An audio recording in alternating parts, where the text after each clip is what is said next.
అది 1990ల కాలం. గుండాల అనే చిన్న గ్రామం.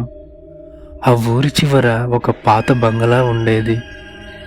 ఆ ఊరి ప్రజలు సూర్యాస్తమయం అయ్యాక అటువైపు వెళ్ళడానికి భయపడేవారు. ప్రతి అమావాస్య రోజున ఆ ఊరిలో ఎవరో ఒకరు మాయమైపోయేవారు. అలా మాయమైన వారు మళ్ళీ తిరిగి కనిపించేవారు కాదు. పోలీసులు వచ్చినా సరే ఏ ఆధారాలు దొరికేవి కావు. భయంకరమైన సంగతి ఏమిటంటే, ఒకరోజు సిటీ నుండి ఒక కుర్రవాడు వస్తాడు. అతను ఈ మిస్టరీని ఛేదించాలని ఆ ఊరికి వస్తాడు. ట్విస్ట్ ఏంటంటే, అర్ధరాత్రి 12 గంటల సమయంలో అతని తల్లి గొంతుతో ఎవరో పిలుస్తున్నట్లు వినిపిస్తుంది. కానీ అతని తల్లి ఊర్లో లేదు, సిటీలో ఉంది. పల్లెలో దీనినే గాలి పిలుపు అంటారు.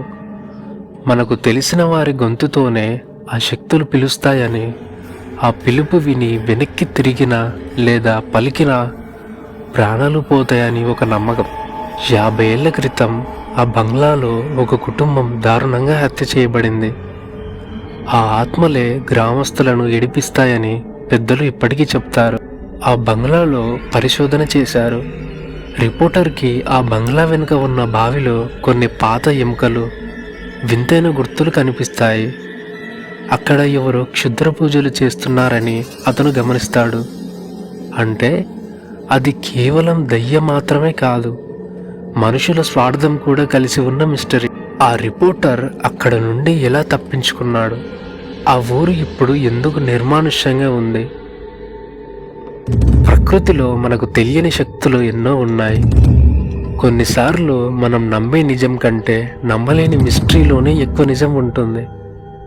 ఇప్పటికీ ఆ ఊరి పక్కన ఉన్న హైవే మీద వెళ్తుంటే ఎవరో ఒకరికి ఆ వింత పిలుపులు వినిపిస్తూనే ఉంటాయి.